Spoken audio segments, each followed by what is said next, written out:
네, 안녕하십니까. 오늘 발표드린 논문은 An image is worth 16 by 16 words, Transformers for image recognition at scale입니다.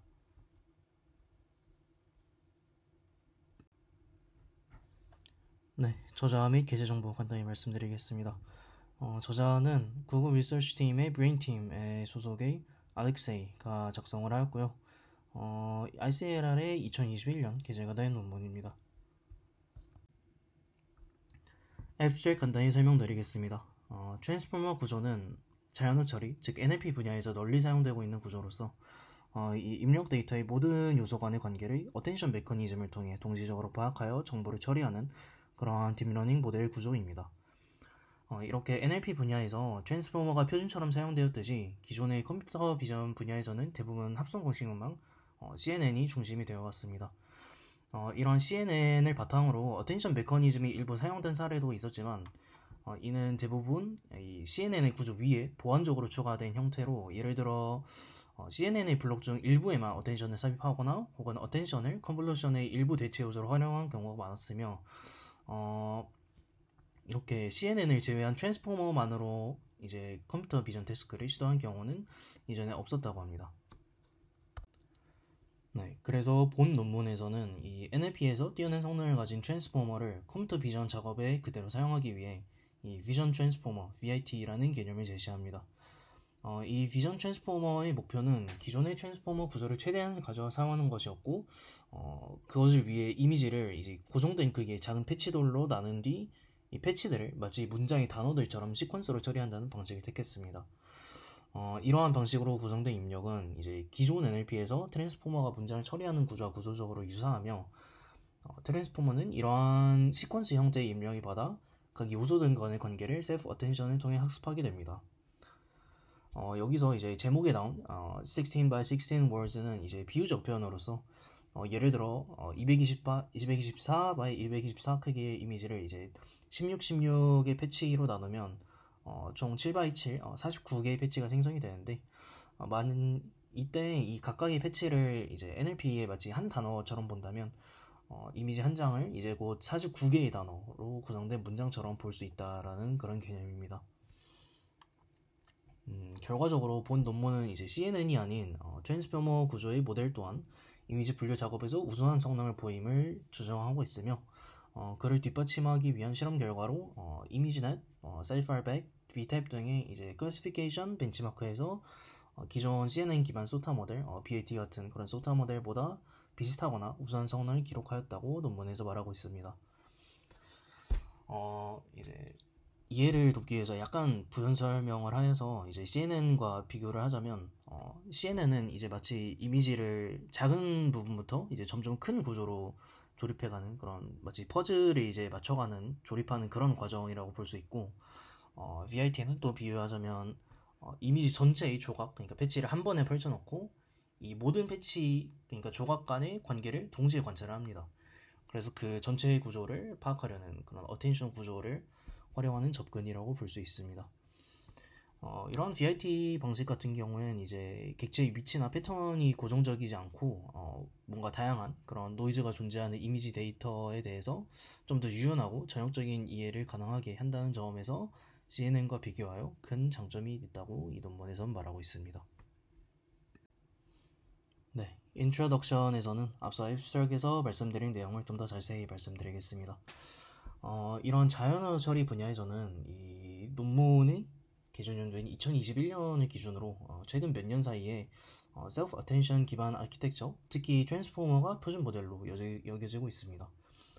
대표적인 예로는 이제 2017년에 발표된 트랜스포머, 2019년에 발표된 BERT 모델 등이 있으며 이러한 트랜스포머 모델들은 대규모 텍스트 데이터셋에 대해서 이제 프리트레이닝을 진행한 이후 작은 과제별 데이터셋에 대해서 이제 파인 튜닝하는 방식을 통해서 다양한 과제에서 안정적으로 높은 성능을 보여주고 있습니다. 특히 트랜스포머는 앞서 말씀드린 이 프리트레이닝, 파인 튜닝 과정을 통해서 확장성과 계산 효율성이 굉장히 뛰어나기 때문에 최근에는 1000억 개 이상의 파라미터를 가진 초대형 모델도 등장하게 되었으며 이러한 대형 모델들은 여전히 성능이 정체되지 않고 굉장히 계속 향상되고 있는 그런 상황입니다. 반면 이제 컴퓨터 비전 분야에서는 아직까지도 CNN 기반 아키텍처가 중심을 이루고 있습니다. 아까 말씀드렸다시피 물론 이 CNN 구조 내부에 일부 어텐션 모듈을 삽입하는 등 이제 CNN의 셀프 어텐션 구조를 적합하라는 그런 시도도 있었는데요. 하지만 이 경우에는 이 특수한 attention pattern, specialized attention patterns를 사용하는 경우가 많아서 현대의 GPU, TPU와 같은 하드웨어 가속기에서 효율적으로 스케일링하기 어렵다는 문제가 있었습니다. 그 결과로 여전히 이제 트랜스포머는 활용하지 못하고 이 대규모 이미지 인식 분야에서는 레즈넷 기반의 CNN 아키텍처가 거의 표준으로 사용되고 있는 상황입니다. 네, 본 논문에서는 이러한 상황을 바꾸고자 NLP에서의 트랜스포머 성공 사례를 참고하여 기존의 트랜스포머에서 가능한 최소한의 수정만을 적용하여 이 이미지에 직접 적용해보는 그런 실험을 설계하였습니다. 이미 실험을 간단히 설명드리자면 이 실험의 첫 단계는 우선 이미지를 고정 크기의 작은 패치로 분할을 합니다. 그 다음에 그 각 패치를 이제 선형 임베딩하여 벡터로 바꾸는데 이 벡터들을 모아 시퀀스를 구성을 하고 이를 이제 트랜스포머의 입력으로 넣는 것입니다. 이때 각 패치가 마치 이제 NLP의 단어 토큰처럼 처리가 되는데 모델은 이를 활용하여 전형적인 지도 학습 방식으로 이미지 분류 태스크에 대해 학습됩니다. 하지만 앞서 말씀드린 실험을 이제 중간 규모의 데이터셋, 예를 들어 이미지넷에서 테스트해본 결과는 동일한 크기의 레즈넷에 비해서 좀 낮은 정확도를 기록하는 그런 상황이었습니다. 이는 사실은 예상된 결과일 수가 있는 게 왜냐하면 이 트랜스포머는 CNN이 지닌 이 위치 이동 불변성이나 로컬리티, 즉 국소적 처리와 같은 이러한 인덕티브 바이어스의 성질이 없기 때문에 충분한 양의 데이터가 주어지지 않으면 일반화 능력이 부족할 수 있다는 그런 주장입니다. 이게 뒤에서 좀 더 자세히 나올 내용이지만 여기서 조금 더 풀어서 말하자면 여기서 말하는 인덕티브 바이어스는 이 모델이 가지고 있는 기본 가정을 말합니다. CNN은 이 컨볼루션 커널이 커버하는 로컬리티가 중요하다고 생각했기 때문에 이 컨볼루션이라는 연산을 활용한 것이고 이 VIT는 이 패치 간 공간적 정보는 그 학습 과정 중에 자연스럽게 배울 수 있다는 그런 가정을 설정을 한 것입니다. 그래서 이로 인해 이 VIT는 이 CNN보다 좀 더 유연한 구조를 가질 수 있게 되었지만 그에 대한 대가로 좀 더 많은 데이터셋이 필요하다는 그런 결과가 나왔습니다. 이건 좀 더 뒤에서 자세히 설명드리겠습니다. 그래서 방금 말씀드렸다시피 이 대규모 데이터셋이 있을 때는 대규모 데이터셋에 대해서는 결과가 좀 달랐습니다. 모델을 훨씬 더 큰 규모의 데이터셋, 약 1400만 장에서 최대 3억 장까지의 이런 초대형 데이터셋으로 사전 학습을 했을 때는 그 이미지넷에서는 약 88.5%, CFAR100에서는 94% 정도의 그런 정확도를 달성하는 등 이제 앞서 이제 중소형 데이터셋에서 학습했을 때랑은 완전히 결과가 달라졌습니다. 그래서 모델의 구조에 이러한 인덕티브 바이어스가 없더라도 충분히 큰 규모의 데이터로 학습한다면 그 약점을 극복할 수 있다라고 이 논문에선 주장하고 있습니다. 네, 메서드 섹션으로 넘어가겠습니다. 이 피규어는 비전 트랜스포머의 전체 아키텍처를 보여주는 오버뷰이며 좌측 하단부터 그 과정을 설명드리겠습니다. 네, 지금 보고 계시는 이 우측 피규어는 사실 섹션 4 익스피리먼스에 있는 피규어지만 이 포지션 임베딩에 대한 이해를 돕기 위해 좀 앞으로 끌어왔습니다. 이 비전 트랜스포머는 우선 전체 이미지를 이 작은 정사각형 조각, 즉 패치로 분할하는 것으로 시작이 됩니다. 예를 들어 224 by 224 크기의 이미지를 이제 16, 16 패치로 나누면 총 14 by 14, 즉 196개의 패치가 생성이 됩니다. 이렇게 각 패치는 이제 3차원 RGB 채널의 픽셀 값을 가지기 때문에 이거를 이제 1차원 벡터로 변환하는 플래트닝 과정이 필요하게 됩니다. 이 플래트된 패치는 여전히 의미 없는 숫자 그냥 배열에 불과하므로 이것을 이제 리니어 프로젝션을 통해서 패치별 특징 추출 필터 역할을 하여서 각 패치를 이제 그 목표하는 차원의 인베딩 벡터로 변화를 하여서 이 과정을 통해 생성된 벡터를 패치 인베딩이라고 부릅니다. 이제 트랜스포머는 CNN처럼 위치에 대한 정보가 없어서 패치 간 순서 정보를 인식하지 못하기 때문에 각 패치의 위치 정보를 추가해주는 포지션 인베딩이 필요합니다. 우측 그림을 보시면 이제 7x7로 총 49개의 패치가 존재한다고 했을 때, 각 패치별 cosine similarity를 이제 색깔별로 지각하는 것입니다. 이 비전 트랜스포머를 학습하는 과정에 이 포지션 인베딩도 좀 같이 학습하게 될 텐데, 이때 그 포지션 인베딩 간의 그 포지션 인베딩 벡터 간의 이 시밀러리티가 높은 색일수록 밝은 색으로, 그리고 낮은 값일수록 이제 어두운 색으로 그렇게 표시를 한 것입니다. 이제 우측 그림에서 제가 동그라미로 강조 표시를 해놓았는데요. 이제 세 번째 패치를 보시면 이 실제로 해당 패치 내의 픽셀 중에 x3, y3에 해당하는 픽셀은 자기 자신을 나타내는 픽셀이기 때문에 당연히 이 similarity가 최대인 1, 즉 가장 밝은 색깔로 나타나게 됩니다. 하지만 이 33 픽셀을 제외한 이 주변 픽셀들 같은 경우엔 이 노란색 주위 부분이 더 밝은 걸 볼 수 있는데요. 즉 저희가 포지션 인베딩에 대한 정의를 따로 이제 주입을 하지 않아도 신경망에서 알아서 그 이미지의 포지션 인베딩을 배울 때 해당 패치 주위에 있는 패치들은 이제 포지션 인베딩을 비슷한 벡터로 받아서 학습한다는 그런 뜻입니다. 좀 길었는데 이제 다시 정리하자면 비전 트랜스포머는 패치 단위로 이미지를 자르고 거기에 더해지는 포지션 인베딩을 학습이 되도록 만들었는데 이 같은 경우에 신경망에서 학습 중에서 이제 자체적으로 패치들 간의 2D 정보, 즉 공간 정보가 형성이 되었다는 뜻입니다. 결과적으로 이러한 과정을 통해 각 패치는 이제 트랜스포머가 이해할 수 있는 입력 벡터로 변환되게 되며, 이는 이미지의 패치 하나하나가 텍스트에서 이제 단어 하나하나처럼 처리 가능한 형태로 바뀌는 것이며, 이후에 이 포지션 인베딩, 위치 인베딩까지 더해져서 각 패치가 이미지 내에서 어느 위치에 있었는지까지 인식할 수 있도록 하는 그런 과정입니다. 네, 그래서 이 방금 말씀드린 이 왼쪽에 이 빨간색 박스에 표시된 이 과정을 간단히 요약하자면, 이미지를 패치 단위로 분할한 후에 패치별로 RGB 값을 일렬 벡터로 플래튼하고 리니어 프로젝션을 통해 플래튼된 벡터를 이제 목표하는 차원의 인베딩 벡터까지 변환을 하고, 그리고 최종적으로 인베딩 벡터에 포지션 인베딩 벡터를 더함으로써 이 위치 정보까지 더해져가지고 트랜스포머에서 학습 가능한 형태로 변환하는 그런 과정이라고 볼 수 있습니다. 네, 그 다음으로는 이제 트랜스포머 인코더 부분에 대해서 설명드리겠습니다. 이 트랜스포머 인코더는 앞선 과정에서 만들어진 벡터를 입력을 받아서 이 각 패치 간의 관계를 학습을 합니다. 먼저 입력된 시퀀스에 대해서 이 레이어 노멀라이제이션을 수행한 후에 이 멀티-헤드 스텝 오프텐션을 통해 각 패치와 이제 다른 모든 패치 간의 관계를 계산을 합니다. 이 과정을 통해서 중요한 정보가 어디 있는지, 어떤 패치가 어떤 다른 패치에 집중해야 하는지를 이 어텐션 정보를 학습을 합니다. 이 어텐션 결과는 다시 레지더 연결을 통해 원래 입력과 더해지면서 이제 다시 한번 노멀라이제이션을 거쳐서 이 다층 퍼셉트론, 이 MFP 2층을 통과를 합니다.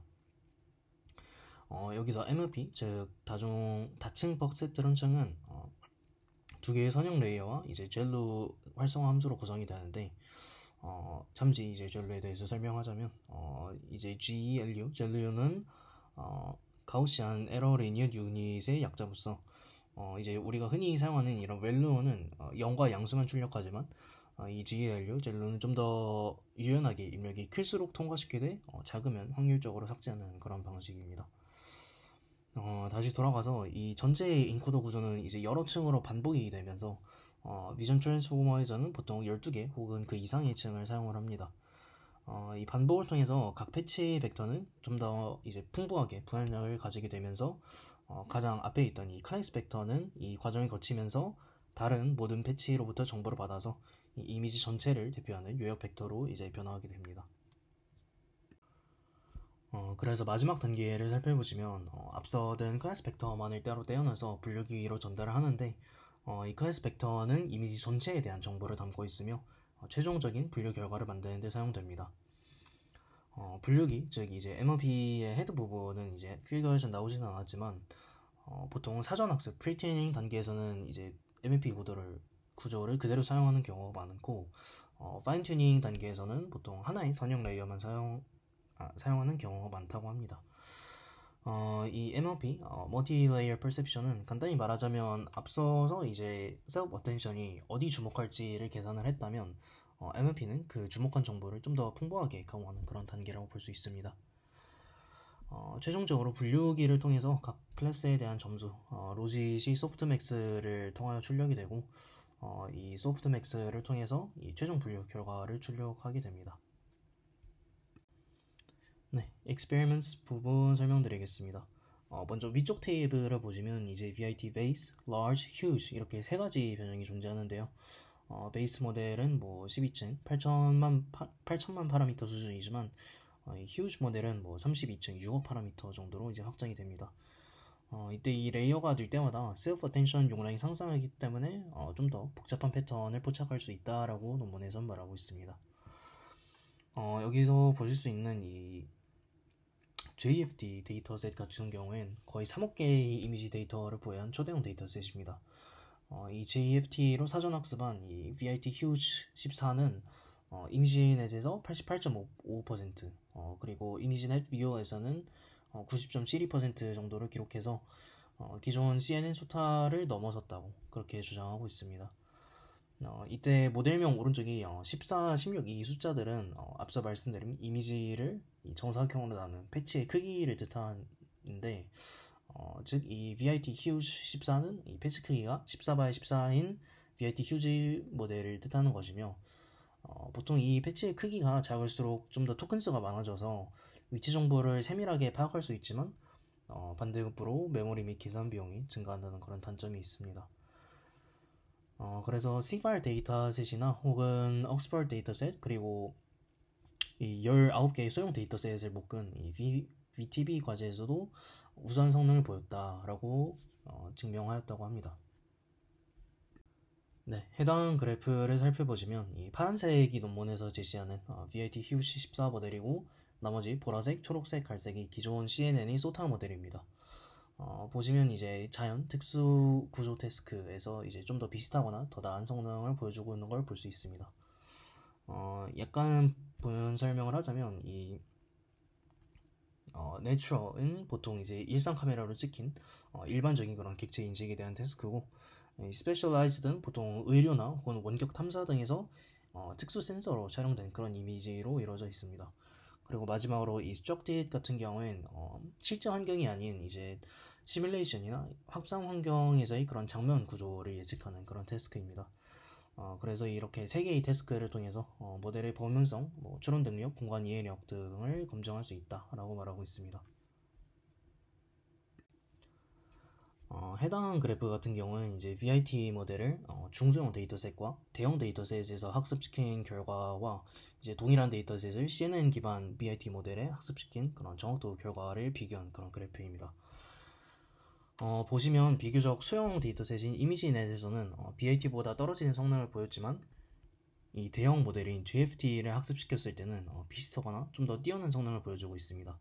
우측 그래프도 이제 비슷하게 JFT 내부 데이터셋 내부에서 개수를 조절한 그런 그래프인데 왼쪽 그래프와 비슷하게 더욱 데이터 수가 많을수록 이 VIT 모델의 성능이 올라갔다라는 이야기를 하고 있습니다. 즉 비전 트랜스포머는 중소형 데이터셋 대신 대형 데이터셋에 좀 더 적합하다라고 이 논문에서 말하고 있습니다. 이제 해당 그래프는 X축은 이제 사전 학습에 투입된 총 연산량 EXA 플롭스를 나타내고 이 Y축은 그에 따른 정확도를 나타냅니다. 보시면 회색이 이제 ResNet 그리고 주황색은 CNN의 어텐션 계층을 활용한 이제 하이브리드 모델이고 파란색이 본 논문에서 제공하는 VIT 모델을 보이고 있습니다. 그래서 같은 연산량을 썼을 때 VIT가 통산적으로 CNN 기반 모델보다 1에서 3% 높은 정확도를 보여주고 있고 연산량이 증가할수록 그 차이가 더욱 벌어지는 그런 스케일 효율성에 대해서 설명하고 있습니다. 네, 이 우측 피겨를 설명하기 위해서 잠시 앞서 설명한 VIT 구조에 대해서 다시 말씀드리자면 VIT는 이미지를 패치로 나누고 각 패치를 1차원 벡터로 플래튼 시킨 후 포지션 인베딩을 더한 값을 토큰, 즉 트랜스포머에 입력할 수 있는 구조로 활용합니다. 이 좌측 피겨는 논문에서 나온 피겨는 아닌데 이 CNN이 이미지를 볼 때 적용하는 RGB 필터를 이제 시각화한 이미지입니다. 보시면 우측에 있는 이 VIT에 대한 피규어와 굉장히 비슷한 걸 보실 수 있는데, 우측 피규어가 뭐냐면 이제 VIT가 이미지를 잘라서 바꾼 이 패치 벡터를 처음으로 받아들이는 그런 행렬을 시각화한 그림입니다. 말씀드렸다시피 왼쪽 피규어와 굉장히 비슷한 걸 보실 수 있는데, 이는 컨볼루션을 쓰지 않았는데도 이 선이나 모서리 같은 기본 피처를 데이터에서 스스로 학습했다는 것을 의미합니다. 이 때문에 이제 트랜스포머는 데이터셋이 충분히 많다는 가정하에 CNN처럼 로우 레벨 특징, 즉 경계나 모양 등의 정보를 갖춘 채로 이 멀리 떨어진 패치까지 전역적으로 살펴서 이미지를 이해할 수 있다라고 말하고 있습니다.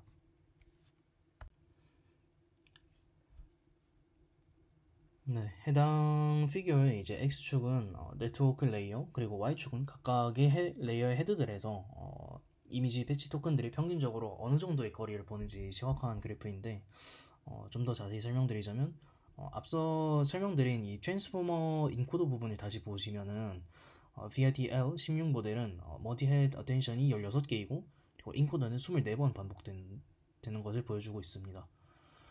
이 멀티헤드의 첫 번째 레이어에는 16개의 헤드가 있을 텐데, 그 각각의 헤드에서 셀프 어텐션 단계의 이 쿼리와 키 간의 관계가 있습니다. 이때 이 쿼리 키 거리를 나타낸 것이 이 Y축입니다. 좀 더 깊이 설명드리자면 이 쿼리와 키 관계를 나타낸 스코어 값이라는 게 있는데, 이 스코어 값이라는 건 그 각 패치들 간의 점수이고, 그 스코어 값을 이제 거리로 표현을 해서 Y축에 넣은 겁니다. 그래서 초기 레이어들의 헤드를 봤을 때는 전체적으로 분포되어 있는 모습을 보실 수 있는데, 이는 간단히 말해서 어떤 헤드는 작은 영역에서 피처를 뽑아내기도 하고, 또 어떤 헤드는 넓은 영역에서 피처를 뽑아내기도 한다는 그런 뜻입니다. 즉 초기 레이어에서 이 한 패치가 가까운 거리부터 먼 거리까지의 다른 패치들과의 관계성을 고려해서 이 피처를 추출한다는 그런 뜻입니다. 이게 CNN과의 가장 큰 차이점 중 하나인데, CNN은 낮은 단계에서는 이제 커널이 볼 수 있는 크기가 제한되기 때문에 그런 전역적인 정보를 좀 파악하기 어렵지만, VIT는 이런 낮은 레벨부터 그 어떤 헤드는 넓은 영역을 볼 수 있기 때문에 그 헤드에 따라 넓은 영역까지 커버를 할 수 있어서 전역적인 정보까지 파악할 수 있다라는 게 이제 CNN과 비교했을 때 장점으로 꼽히고 있습니다. 결론적으로 본 논문의 실험을 통해서 기존의 CNN을 구조를 사용하지 않고 이 트랜스포머 구조를 컴퓨터 비전에 적용한 것에 성공했다고 논문에서 말하고 있습니다.